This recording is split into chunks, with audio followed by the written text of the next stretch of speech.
Right then, this is a walk around for a quite extraordinary Honda Accord. This is a 2.4 EX Auto, so it's pretty much everything you want. 18-inch alloys, it's covered just 45,000 miles and is in absolutely lovely condition. I'm going to go around the car for you. It's such a handsome car. The front of the car is really clean, lights and lenses clear and intact, no cracks or condensation in those at all. Bonnet is extremely clean, can't see any obvious stone chips on there. Near side, absolutely beautifully smooth in the panel work. So I'm rushing around a bit because the sun's about to pop out and it gets so glary with the sun, unfortunately. But it's such a crisp car in terms of the way it looks and its condition. It's been loved. It's still, as I say, I just think it's aged absolutely beautifully. Bumper corners all really good. Offside, driver's side, again, absolutely crisp in the panels.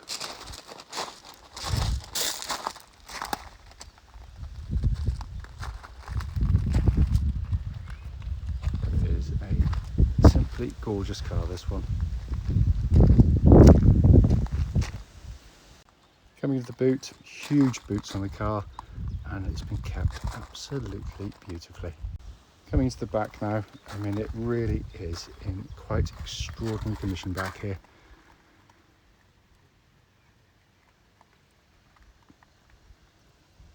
Coming to the front, door car's lovely and clean, footwell area is absolutely immaculate. The passenger seat, which literally looks like it's never been sat on.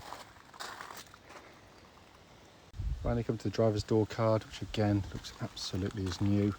Footwell areas, I mean, it's ridiculous. The driver's seat itself is in lovely condition. The only one which shows any kind of wear, you get a tiny little bit of wear as people slide in and out, but that's it. And I wanted to show it because the car's got to have a floor somewhere. Just coming under the engine bay, I quite often forget to do this, but I couldn't in this case because that is one of the greatest engines ever made. Inside the car now, and it's just like a time warp. It's absolutely stunning in here.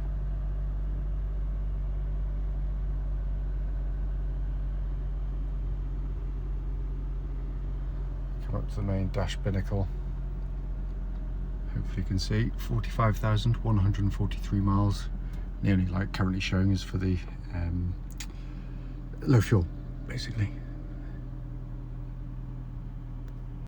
Finally, just to show you, owner's manual pack and lock and unlock key, all here and present with the car. Right then, this is a quick road test video, and this is for a really exceptional car. This is a Honda Accord 2.4 EX automatic. This one is registered DE57BRX, and this car's covered just 45,144 miles. The reason we do these videos is basically to ensure that if anyone's looking online at any of our cars, they actually get to see the very car advertised in operation. The reason we feel it's important is very simple.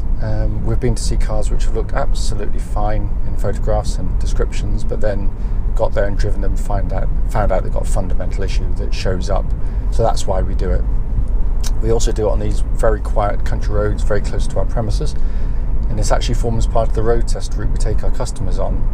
The reason for that is hopefully then it'll be representative of what you'd feel yourself should you be offered to test drive in the car. So coming to the car, first of all, a complete hands up. I am probably the biggest fanboy of this particular model of car anywhere. I simply adore them. So setting aside my clear and obvious bias, I will be doing the normal mechanical stuff, which is black and white, you know, I'll just tell you as it is. But in amongst all of that will be me salivating over the car. The reason for it is simple. I think the 2.4 automatic EX Accord of this generation was one of the best Hondas ever made as a complete package. And, you know, yeah, I'll set aside obviously the obvious icons of Honda, the NSX, S2000, DC2, they're a different type of car, clearly. But for a family car to be made this well, to drive this well, to be engineered in this way, I think is extraordinary. And as it was pretty much always the case, was completely missed by the motoring press. because you get in other cars of its generation that were so-called competitors and drive them and feel how relatively antiquated they can feel, and then you drive these and feel how modern it still feels on the road to drive, to look at, to sit in, etc. That's what's genius about the car.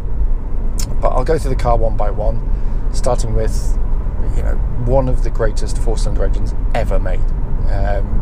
2.4 VTEC engine is extraordinary, not just because it has a reputation for being ridiculously long-lasting and reliable. It's one of the most reliable engines you'll ever own or use. But it's also the way it operates. Its lack of vibration is very much akin to having a six-cylinder engine, not a four-cylinder engine. It's so smooth, but it also has real guts. You put your foot down and it's pulling straight away, but it keeps pulling, and then when you hit the VTEC, it zings like they all do. But before that, in the middle of that, it's got way more torque than you give it credit for. It's a beautiful piece of engineering. It's joyous to use day in, day out, and it works perfectly with the auto gearbox. There are, by the way, no warning lights on the dashboard relating to the engine or any other part of the car. Temperature gauge running at a third, which is exactly where it's meant to be. The only light on currently is just for low fuel, but obviously put some fuel in, let's get rid of that. But yeah, a simply superb engine.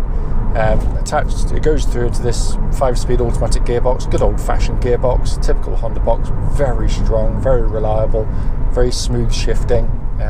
It does give you the facility. If I pull the gear lever to the right, it's now selected me 5th gear. It's a speed match to what I'm doing.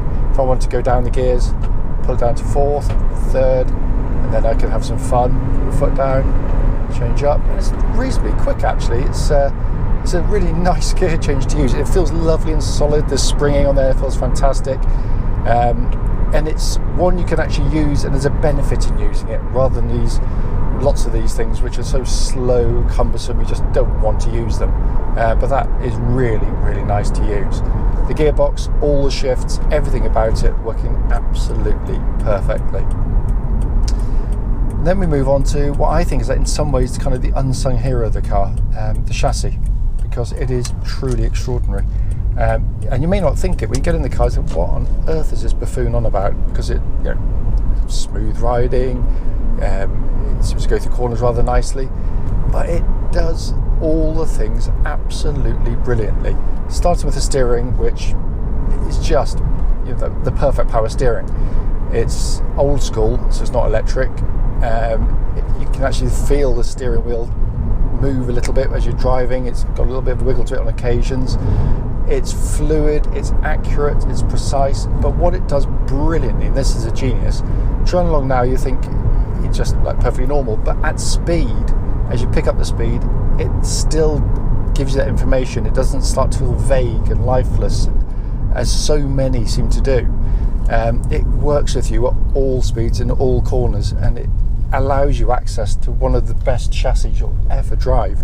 The chassis gives you a beautifully judged ride. It's firm but damped in a very, very sophisticated way. But what it does allow you is when you go through the corners, it doesn't matter what corner it is, it inspires confidence. It's so accurate. It eats up corners. It's not nose heavy. It's not vague. It's not lifeless. It's got an energy to it which you wouldn't give it credit for when you first drive the car, because you just get in it, just drive like a normal car. But it is sensational. I've driven these on some very challenging roads where lots of modern cars literally just fall to pieces. They just feel horrible. They start to float about, whereas this just eats them up. But as I said, working with the steering gives you that lovely kind of confidence in the vehicle. And as I said before in lots of these videos, I did a day with Honda when they first launched the car at the local racing circuit, taking on its competitors, standard cars. And some of these competitors were so-called, the icons of their time. And they were pretty okay on the track, but they felt floaty. They felt like a road car on a track, basically. This just felt superb. You could feel the wheels losing grip. It just, the whole motion of the car was brilliantly done. As I always say, the only other car that I thought had its measure, was as good, certainly in terms of on the track, was the Mondeo ST24. I'd still rate that chassis as superb. The problem with that chassis is it became quite rattly and clunky with years, and you had to really keep on top of them. This thing just drives like new. There's no rattles, there's no clonks. It feels as tight as a drum in every single way. It's utterly superb. Brakes, by the way, just going to give them a good old shove. Really good brake pedal on the car. No pulsing, no vibrations, nothing at all. Worth pointing out, it's literally just come back from the MOT test station where there were no advisories at all. They marvelled at the car, in all honesty. So, and then finally to come inside. And again, I just love it. It's just beautifully done. The colourings, the texturings, the build quality, which is extraordinary. It's just beautifully put together. What I love about the car is some cars you can get in, this car's now, 15 years old nearly, and you can clean the car, make it look clean. What you can't do is make the car look as crisp in terms of cleanliness as this car is. The plastics, the seats, everything just looks so fresh indeed. And all, as you'd expect of a Honda, working perfectly. Electric sunroof works perfectly, sat nav's working perfectly, climate controls working perfectly, ice cold air coming out, heated seats likewise. What a video can't do, as is often always the case, when you press a button on one of these, you've got that beautiful quality of actuation that Honda give you. The damping, the precision of the switchgear, everything you touch feels like it's been engineered by a proper company. And then you've got this dash binnacle in front, and again, it's all blissfully simple by modern standards. You get in most modern cars now, you've got to look through this kind of display within displays within displays, horrible infotainment systems which are completely distracting. This, you just get in, you can master it within a day or two of driving the car, and it all works just beautifully as a driver's aid, because that's what it's meant to be. It's not meant to be a driver's annoyance or distraction, as pretty much every modern car seems to be. And then you've got this steering wheel which is leather bound, feels absolutely like new to hold, and has this unfashionably thin rim to it, but it feels fantastic to hold. Usually you've got your hold steering wheels like that now, they're all sort of fat rim things, which initially feel really nice. But this one, you drive on your fingertips, and it helps if you're driving enthusiastically. I adore it. I absolutely adore this car. Or these cars, but this one in particular. I mean, it's just such a lovely example of one. As I said at the start of the video, the point of the video, aside from all my blithering, is to feedback on any issues, of which there's nothing at all. I cannot fault it, and I used to sell these when they were new. As always though, if you've got any questions, don't hesitate, do give us a call.